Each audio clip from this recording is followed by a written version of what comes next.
네, 우리 요리문답 하이델베르크 요리문답 제 1문 답 같이 또 읽겠습니다. 제 1문 시작. 살아서나 죽었으나 당신의 유일한 위로는 무엇입니까? 답. 살아서나 죽었으나 나는 나의 것이 아니요 몸도 영혼도 나의 신실한 구주 예수 그리스도의 것입니다. 그리스도께서는 그의 보혈로 나의 모든 죄값을 완전히 치르고 나를 마귀의 모든 권세에서 해방하셨습니다.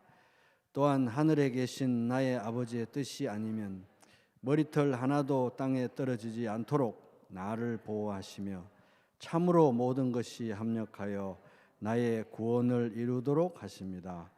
그러함으로 그의 성령으로 그분은 나에게 영생을 확신시켜 주시고 이제부터는 마음을 다하여 즐거이 그리고 신속히 그를 위해 살도록 하십니다. 네, 그러면 이제 지금까지 내용을 쭉 한번 복습해 보겠습니다. 한 3분 정도 내로 복습할 텐데요. 이제 1문 보시면서 이제 질문에 대답하시면 됩니다. 살아서나 죽었으나 우리의 유일한 위로는 우리가 그리스도의 무엇이라는 겁니까? 소유라는 거죠. 그리스도의 것, 소유. 자, 이 문에서 유일한 위로 가운데 우리가 살기 위해서 세 가지 꼭 기억해야 되는 게 있는데 그거는 뭘까요? 세 가지. 죄와 비참함, 구원, 감사. 이 세 가지죠. 자, 3문 보고 답하시면 됩니다. 우리의 죄와 비참함이 뭔지 가르쳐 주는 것은 두 자로 뭘까요? 율법입니다. 율법. 자, 제 4문 보시고 대답하면 됩니다. 율법의 핵심은 하나님에 대한 무엇? 사랑. 그리고 인간에 대한 무엇? 사랑이죠. 하나님에 대한 사랑과 인간에 대한 사랑으로 율법의 핵심이 딱 요약이 됩니다. 예수님이 그렇게 요약하셨죠. 자, 5문. 우리는 율법을 다 지킬 수 없는데 왜냐하면 우리는 하나님과 이웃을 어떻게 하는 성향이 있습니까? 미워하는 성향이 있기 때문입니다. 자, 제 6문. 이제 그러면 이 죄성은 어디에서 온 거냐? 하나님이 만든 거냐? 아니라는 겁니다. 하나님에게서 온 것이 아닙니다. 이 죄성은 어디서 왔느냐? 하나님께서 온 것이 아닌데 왜냐하면 하나님은 인간을 자기의 뭐로 만드셨기 때문에 형상으로 만드셨죠. 거룩하고 의롭게 만드셨다는 거예요. 하나님이 우리에게 죄성을 준 게 아닙니다. 그래서 이제 몇 군데 가정교회를 방문해 보니까 이제 몇 군데서 이 부분을 얘기하시면서 이제 이렇게 굉장히 고급 용어인데 자유의지에 대해서 이렇게 얘기하시는 분들이 몇 분 계시더라고요. 그래서 우리 자유의지라는 단어는 대부분 한 분들은 다 들어보셨잖아요. 그래서 그럼 자유의지가 뭐냐? 제가 딱 1분 내로 요약해 드릴게요. 자유의지는 이제 아담을 처음에 만드셨을 때 하나님이 로봇으로 만든 게 아니라는 거예요. 그래서 다 프로그램 해가지고 무조건 선악과 먹지 마 이런 게 아니라 먹을 수도 있고 안 먹을 수도 있는 자유롭게 선택할 수 있는 자유를 주셨다. 선택의 자유를 주셨다. 그게 이제 자유의지를 주셨다 그래요. 그때는 아직 죄가 없었을 때니까 안 먹을 수도 있었다는 겁니다. 근데 먹었잖아요. 그게 이제 자기가 자유의지대로 먹어버린 거예요. 그죠? 그래서 자유의지를 주신 거예요. 그래서 선악과를 따먹고 이 자유의지가 타락하게 됐어요. 그죠? 그래서 지금은 타락 후에는 인간의 자유의지는 자유의지가 아니에요. 지금은 자기가 자유롭게 뭐 하는 것 같지만 사실은 노예의지가 됐습니다. 노예의지. 자유의지가 타락해서 노예의지가 됐어요. 왜냐하면 죄를 짓는 거는 지 마음대로 다 짓는데 하나님을 기쁘시게 하는 선을 행할 수 있는 능력이 안 돼요. 그래서 자유의지가 데미지를 입어서 이게 이제 타락을 해서 노예의지가 됐습니다. 그래서 이제 구원받게 되면 이 자유의지가 회복이 되는 거예요. 회복이 되는데 완전하진 않아요. 왜냐하면 우리가 자유의지가 있고 성령님께서 주시는 욕구로 하나님 말씀을 따르고 순종하고자 하는 마음이 자유의지가 회복이 됐는데 완전하지 않아요. 왜? 죄성이 있기 때문에. 그래서 회복이 됐는데 완전하지 않는 자유의지가 있는 상태입니다. 성도는. 그런데 이제 예수님이 오시고 구원이 완성되고 천국이 이제 완성되면 그때는 완전한 자유의지로 이제 완성이 되는 거예요. 그래서 처음에 자유의지가 있었죠. 그 다음에 노예의지가 됩니다. 타락해서. 그 다음에 회복된 자유의지인데 불완전해요. 그것이 이제 완전한 자유의지로 종결되는 겁니다. 네 가지, 이것은 이제 웨스트민스터 신앙 고백 제 9장에 나오는 내용입니다. 자, 그래서 이제 제 7문, 그러면 이 타락한 본성은 어디서 왔느냐? 우리의 조상 누구와 누구입니까? 아담과 하와의 원죄에서 기인했다. 제 8문 보면, 그래서 이 죄악된 타락한 본성, 죄성의 문제를 해결하기 위한 딱 한 가지 방법이 있는데, 하나님의 무엇으로 거듭나야 됩니까? 성령으로 거듭나야 되는 거예요. 제 8문 내용에 의하면 성령으로 거듭나지 않으면 이 죄성의 문제는 해결이 안 된다. 그 다음에 제 9문의 내용은, 그렇다면 우리는 이렇게 타락한 본성을 가지고 있는데 하나님 말씀을 행할 수도 없는데 우리에게 율법을 준수하라고, 완벽히 준수하라고 하는 하나님은 부당하십니까? 부당하지 않다는 거예요. 왜냐하면 인간의 타락은 하나님 잘못이 아니라 누구의 잘못? 인간의 잘못이기 때문입니다. 자, 신문의 내용은 뭐냐 하면은, 이렇게 온 인류가 다 타락했는데 설마 하나님이 온 인류를 다 심판하실까요? 네, 그렇습니다. 왜? 하나님의 절대적 공의는 충족되어야 되기 때문에 하나님은 반드시 인간의 원죄와 뭐를 동시에 다 벌하신다고요? 원죄와 자범죄. 원죄는 아담에게서 물려받은 죄, 자범죄는 우리가 스스로 짓는 죄를 말하는 거죠.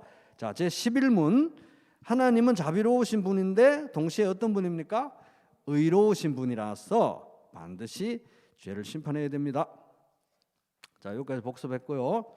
자, 제 12문 같이 우리 문제부터 읽어보겠습니다. 시작. 하나님의 의로운 심판에 의해 우리는 이 세상에서 그리고 영원히 형벌을 받아 마땅한데 어떻게 이 형벌을 피하고 다시 하나님의 은혜를 입을 수 있겠습니까? 자, 답 시작. 하나님께서는 자신의 의가 만족되기를 원하십니다. 따라서 우리는 우리 스스로든 아니면 다른 이에 의해서든 죄값을 완전히 치러야 합니다. 아주 자명하게 쉽게 써놨죠, 그죠? 그래서 하나님의 절대적인 의, 공의, 정의는 실현되어야 된다, 충족되어야 된다. 율법의 요구가 충족되어야 된다는 거예요. 그러면 율법의 요구를 어떻게 충족시키느냐? 그래서 우리 제 신문으로 잠깐 돌아가 보면, 신문, 제 신문에 보면은 끄트머리에 갈라디아서 3장 10절이 있어요. 무릇 율법 행위에 속한 자들은 저주 아래 있나니 기록된 바 누구든지 율법책에 기록된 대로 모든 일을 항상 행하지 아니하는 자는 저주 아래에 있는 자라 하였습니다. 그래서 율법의 의, 율법의 요구, 하나님의 의를 충족시키는 방법은 둘 중 하나인 겁니다. 율법을 완벽하게 순종하든지 못하면 율법에 따라 형벌을 받든지, 영원한 형벌을 받든지, 둘 중 하나인 거예요. 그죠? 완벽하게 순종을 하든지 형벌을 받든지 둘 중 하나입니다. 그런데 그 누구도 율법을 완전하게 순종할 수는 없지요. 왜냐하면 타락 이후로 인간은 선을 조금도 행할 수 없으며 온갖 악만 행하는 성향을 가지고 있기 때문이다. 이게 8문의 내용이었습니다. 그죠? 그러니까 이제 이 요리 문답의 내용이 익숙해지면 이런 게 그 8문에 나오는 내용이야, 이게 다 기억이 나는 겁니다. 자, 율법의 완전한 순종이 불가능하므로 그럼 우리는 어떻게 해야 됩니까? 죄값을 다 치러야 되는 거예요. 죄값을 치르는 방법도 두 개입니다. 내가 죄값을 치르든지 나 말고 다른 누가 죄값을 치러주든지 둘 중 하나인 거예요. 바로 이러한 것을 가르치기 위해서 구약 성경이 기록되었습니다. 와, 우리가 죄가 있구나. 나는 이 죄값을 스스로 감당할 수가 없구나. 다른 누군가가 내 죄값을 다 치러줘야 되는구나. 이 동물 제사를 통해서 계속해서 암시가 되어오고 이런 것을 가르치고 메시아이신 예수님을 기다리게 하는 목적으로 구약 성경이 이렇게 기록되고 역사가 진행되어 온 겁니다. 그래서 제 13문 자, 같이 읽어보겠습니다. 문제 시작. 우리가 스스로 하나님의 의를 만족시킬 수 있습니까? 답 시작. 결코 그렇지 않습니다. 오히려 우리는 날마다 우리의 죄책을 증가시킬 뿐입니다. 죄책, 죄에 대한 책임, 죄삭 이런 걸 말하는 거죠. 그래서 하나님의 절대적인 공의는, 정의는 반드시 만족이 되어야 되는데, 율법의 요구는 다시 말하면 하나님의 의가 만족이 되어야 되고 율법의 요구가 충족이 되어야 되는데, 하나님의 의에 부합하기 위해서, 율법의 의를 충족하기 위해서는 이제 율법을 완전히 지키든지, 아까 말했듯이 율법을 다 지키든지 죄값을 치르든지 둘 중 하나잖아요. 근데 위에서 말한 것처럼 율법을 다 지키는 것은 절대 불가능하지 않습니까? 왜냐하면 오늘 내가 율법을 다 지켰다고 해도 어제 다 지키지 못했죠. 앞으로 또 지켜야 될 날이 많은데 못 지킬 확률이 훨씬 더 많죠. 그러니까 첩첩산중이라서 매일매일 이 죄값이 쌓여가는 거예요. 부채가 더 증가해 나가면 나갔지 절대로 줄어들지 않았기 때문에 죄값은 다 치를 수가 없다. 턱없이 부족하다 하는 겁니다. 그래서 이제 여기 보면 13문 답의 제일 마지막에 보면 우리의 죄책을 증가시킬 뿐입니다. 빚을 증가시킬 뿐입니다. 부채가 늘어날 뿐입니다. 그래서 우리는 이제 율법의 요구를 충족하기 위해서 율법은 다 지킬 수가 없다. 이제 반복해서 말씀드립니다. 율법은 절대 다 지킬 수가 없는 거예요, 인간은. 그러면 율법의 요구를 충족시키기 위해서 우리는 그러면 심판을 받으면 되는데, 그럼 내가 죽으면 되겠네. 내가 죄의 삭선 사망이라 그러면 내가 죽으면 되겠네. 지옥 가면 되겠네 이러잖아요.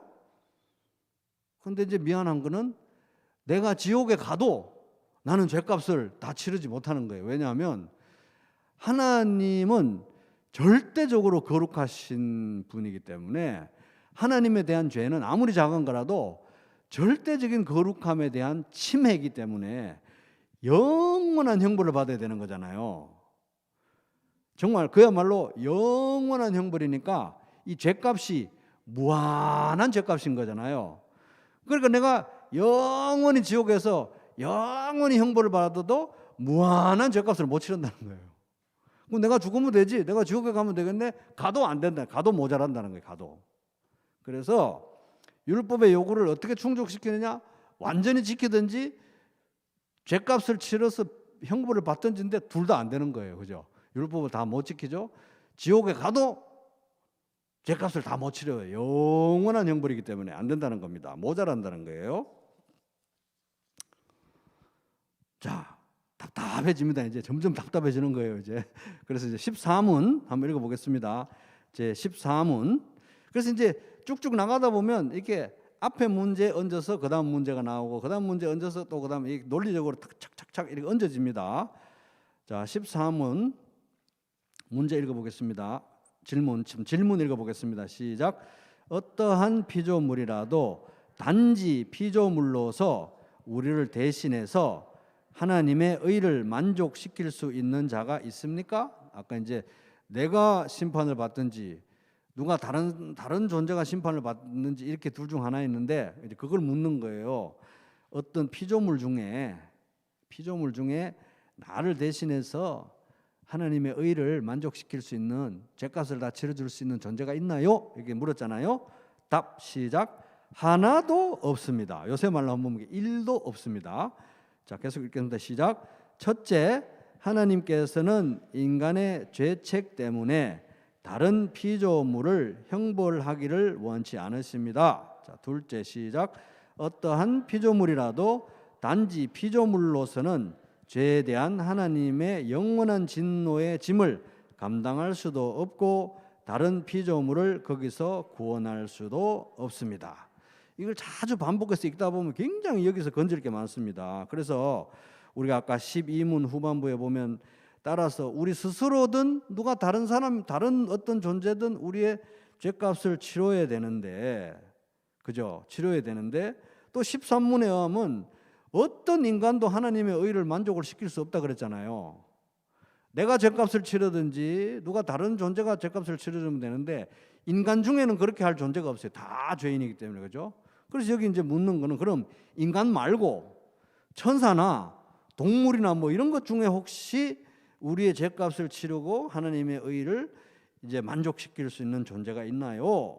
이런 거잖아요.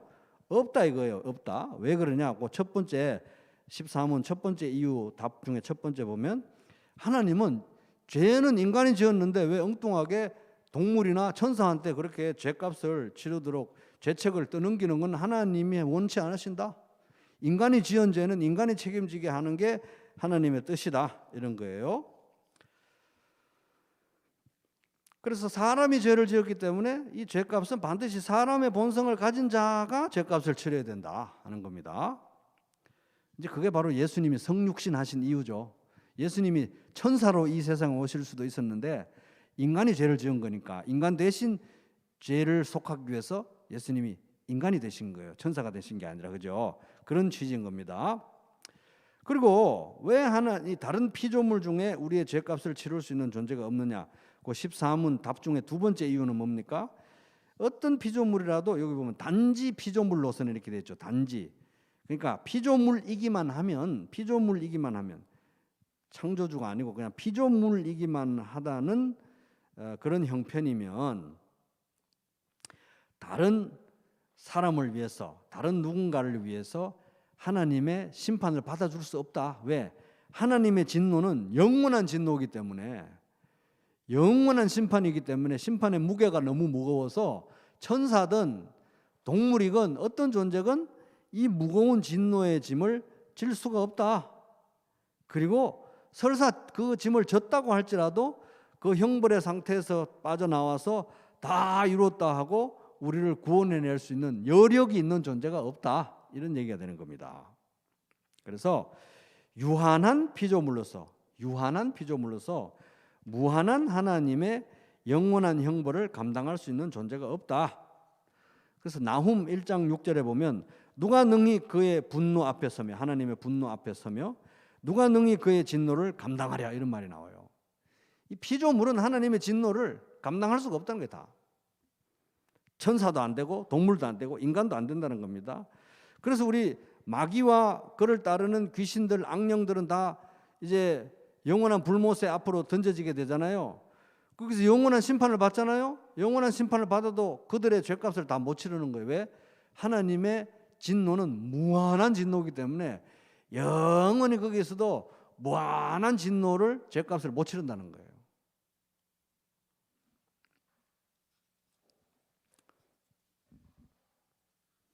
그러니까 내가 뭐 지옥 가면 되지.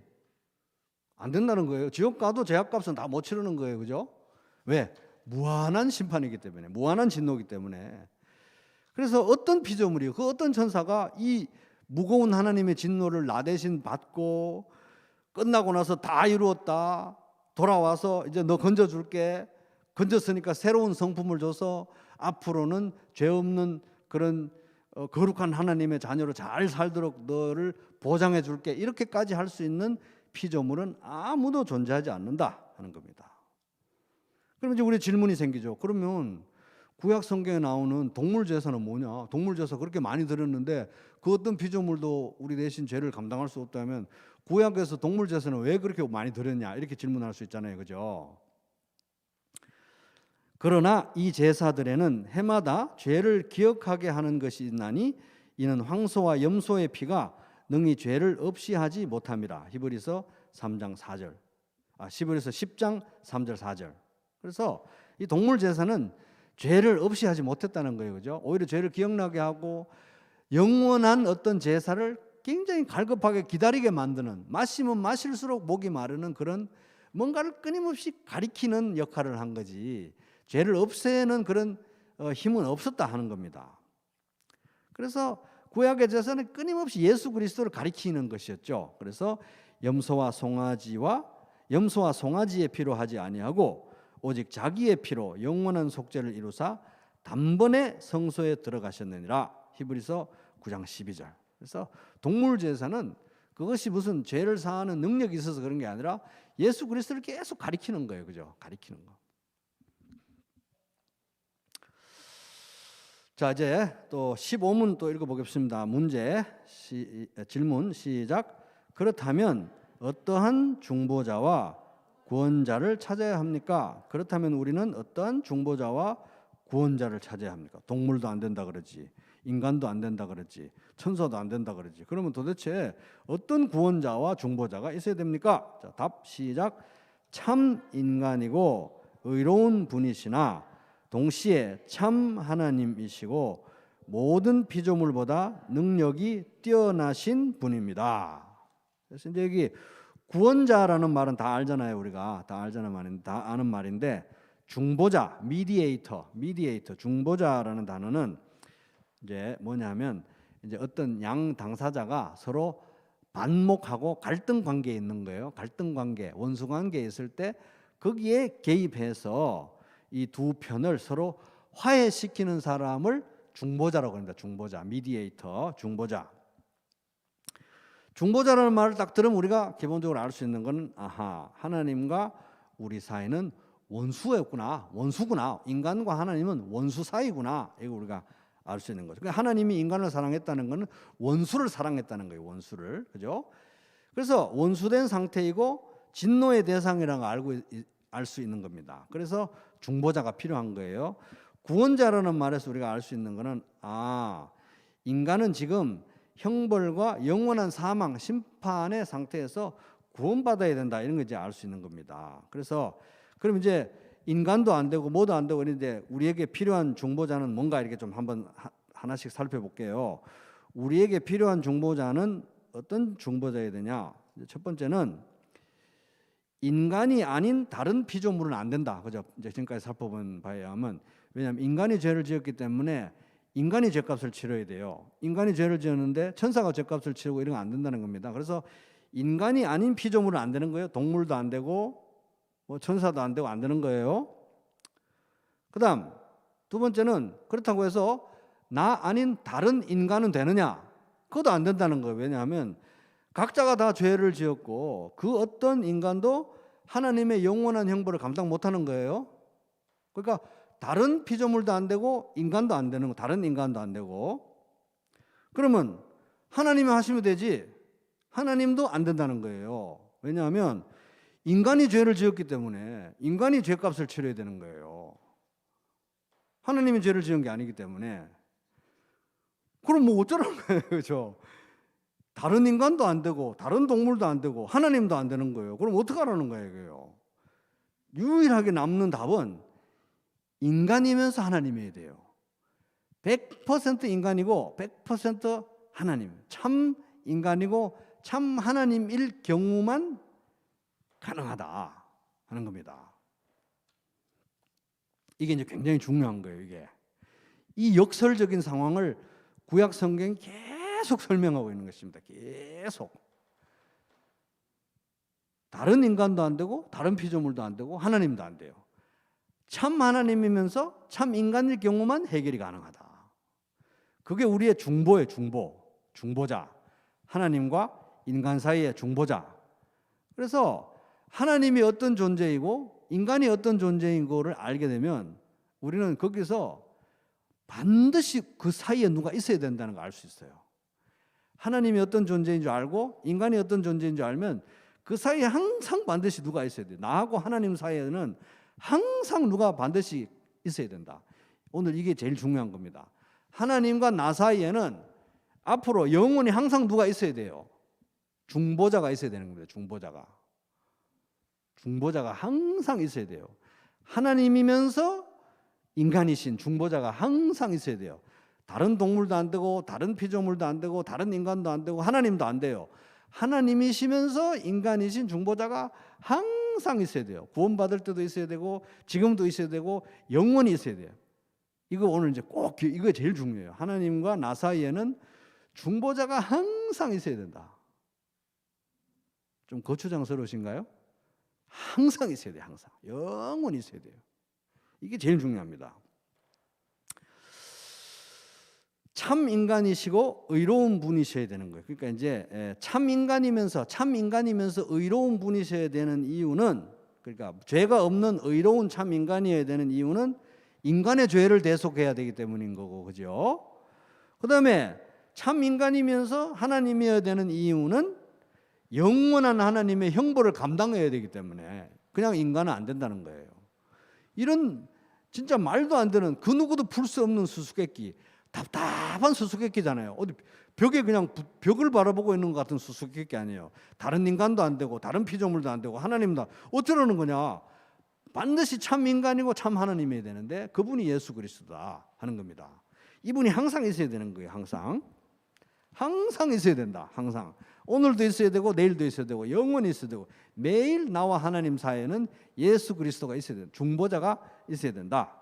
그럼 이제 중보자는 어떤 일을 하느냐? 이제 우르시누스라는 이 사람이 해설서에 이렇게 기가 막히게 정리했습니다.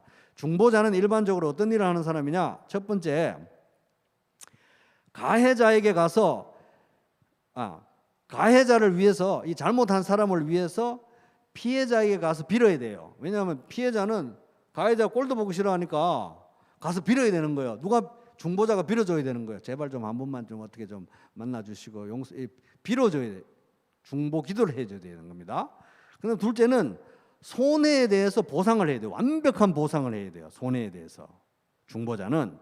그리고 세 번째는 다시는 그런 짓을 안 하도록 완벽하게 막아주고 보상을 해줄 수가 있어요. 또 중보를 했는데 또 그런 짓을 하면 아무 소용이 없으니까 다시는 그런 짓을 안 하도록 반복하지 않을 것을 약속하고 보장을 해야 돼요. 그리고 가해자와 피해자 사이에 이제 화목하도록 예전 관계처럼 평화롭게 완전히 회복시켜줘야 이게 진짜 중보자인데 예수님이 그 일을 했다는 겁니다. 예수님이 우리를 위해서 기도하시죠. 하나님께. 우리는 가해자입니다. 하나님께. 하나님의 의를 침해했잖아요. 기도하시죠. 우리의 죄값을 치르시면서 모든 걸 완벽하게 보상하셨어요. 그리고 우리가 다시는 그런 짓을 하지 않도록 예수님이 우리와 연합된 거예요. 우리를 예수님 안에 품으신 거예요. 그죠? 그래서 우리는 항상 예수님과 연합되고 동행하면서 새 사람으로 살아갈 수 있는 궁극적인 힘을 예수님이 주십니다. 그리고 이제 보상만 한 게 아니라 친하게 다시 만들어준 거예요. 다시 친해질 수 있도록 예수님이 우리의 화평이 되신 거예요. 하나님과 인간 사이에. 그러니까 완벽한 중보라는 겁니다. 예수님이. 그래서 이제 힌트 많이 준 거예요. 이제 예수님 얘기하는 건데 이 질문과 답변 속에서 뭔가 계속 예수님을 향해 가는데 힌트를 계속 주고 있는 겁니다. 제 16문 읽어보겠습니다. 질문 시작. 중보자는 왜 참 인간이고 의로운 분이어야 합니까? 이제 앞에 했던 내용이 좀 반복됩니다. 답 시작. 하나님의 의는 죄 지은 인간이 죄값 치르기를 요구하나 누구든지 죄인인 사람으로서는 다른 사람을 위해 값을 치를 수 없기 때문입니다. 잘 요약했죠, 그죠? 그래서 앞에 15문에 의하면 중보자는 참 인간이고 의로운 분이어야 돼요, 그죠? 인간이어야 되는 이유는 인간이 죄를 지었기 때문이고, 완전히 의롭고 죄가 없어야 되는 이유는 왜냐하면 자기가 스스로 죄인인 사람은 다른 사람의 죄값을 치를 자격이 없기 때문에 완전히 의로우면서 참 인간이어야 된다 하는 겁니다. 그죠? 율법을 따라 거의 모든 물건이 피로써 정결케 되나니 피 흘림이 없은즉 사함이 없느니라. 히브리서 9장 22절. 그래서 중보자는 우리 대신 피를 흘려 줄 수 있어야 돼요. 중보자는. 왜냐하면 피로써 죄가 사해지니까 피를 흘려서 죽어줄 수가 있어야 되는데, 그러니까 인간이어야 되는 거예요. 인간이 아니면 죽어줄 수 없기 때문에. 그래서 예수님이 인간이 되는 겁니다.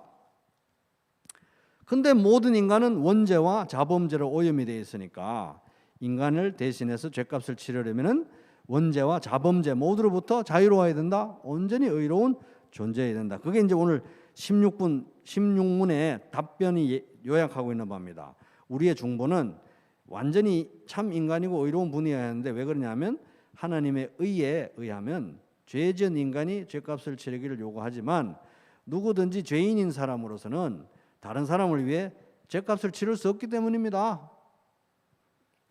이런 거 자주 읽어주면 이제 이런 내용들이 중요한 내용인데 쫙 정리돼서 우리가 마음에 새겨지겠죠, 그죠? 자, 그래서 중보자는 완전히 의로운 사람이어야 된다. 의로운데 사람이어야 된다. 완전한 의 가운데 있어야 되는데 인간이어야 된다 하는 겁니다. 그래서 이제 하나님이 죄를 알지도 못하신 이를 우리를 대신하여 죄로 삼으신 것은 우리로 하여금 그 안에서 하나님의 의가 되게 하려 하심이라. 고린도후서 5장 21절. 이 내용이 앞의 내용을 요약하고 있습니다. 그래서 이제 예수님이 바로 하나님의 의를 완전하게 이루신 거죠. 하나님의 공의를 충족시킨 거죠. 율법의 요구를 완전히 충족시킨 거예요. 만족시킨 거예요. 그래서 예수님은 율법을 폐하러 온 게 아니라 율법을 이루려고 오신 겁니다. 내가 율법이나 선지자를 폐하러 온 줄로 생각하지 말라. 폐하러 온 것이 아니요 완전하게 하려 함이라. 마태복음 5장 17절. 예수님은 율법을 완전히 이루신 분이에요. 완전히. 그럼 예수님은 율법을 어떻게 완전히 이루셨느냐? 또 우르시누스가 기가 막히게 요약했더라고요. 자, 첫 번째, 율법을 예수님이 어떻게 완전히 이루었느냐? 첫 번째, 율법에 대한 완전한 순종.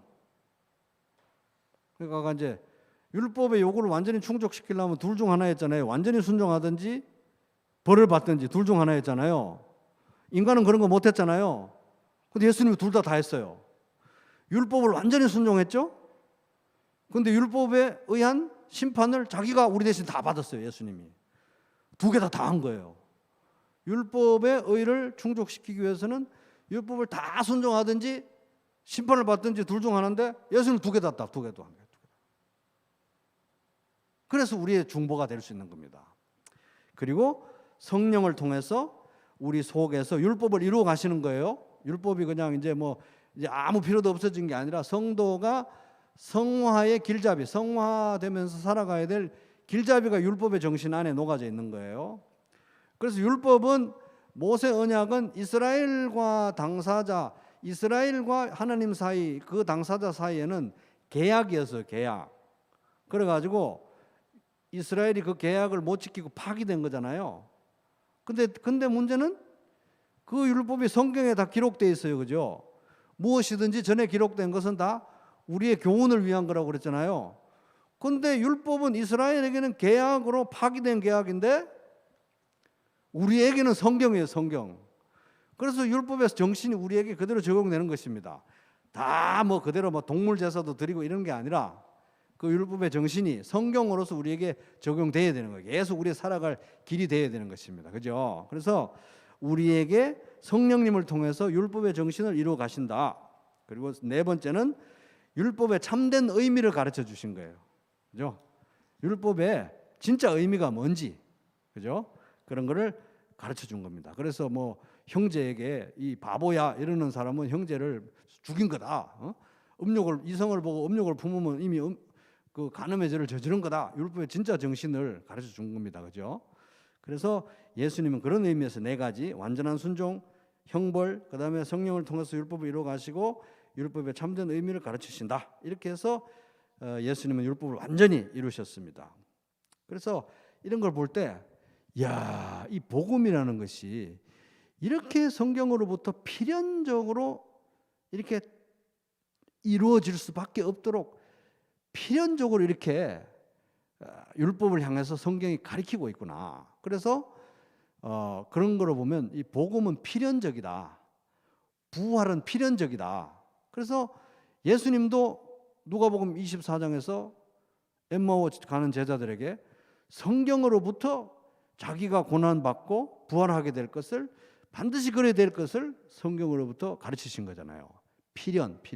복음의 필연. 그리고 바울도 사도행전 여러 곳에서 성경을 풀어서 유대인들과 막 논쟁을 하면서 필연적으로 이 복음이 이루어져야 되고 필연적으로 이 부활이 이루어져야 된다. 이 성경으로부터 복음의 필연성과 부활의 필연성을 이렇게 강력하게 설파를 했는데 우리에게도 이렇게 이번에 이 과정을 거치면서 이 복음이 그냥 믿어주세요 이런 거 아니라 이 필연인 거예요. 필연. 이게 인류의 현실과 하나님 말씀을 볼 때 필연적으로 있어야 되고 필연적으로 이게 믿어야 되고 필연적으로 반드시 우리에게 임해야 되는 너무너무 성경에서 볼 때 필연이다. 절대 피할 수 없는 모든 경우의 수들이 다 맞아떨어지는 이 딱 하나밖에 없는 통일장 같은 그런 정답이다. 필연이다 하는 것을 우리가 이제 복음에 대해서 확신을 갖고 그렇게 정말 필연성에 대한 확신을 가지고 또 복음을 전하고 또 복음을 살아가고 복음의 능력이 드러나게 되기를 주님의 이름으로 축복합니다.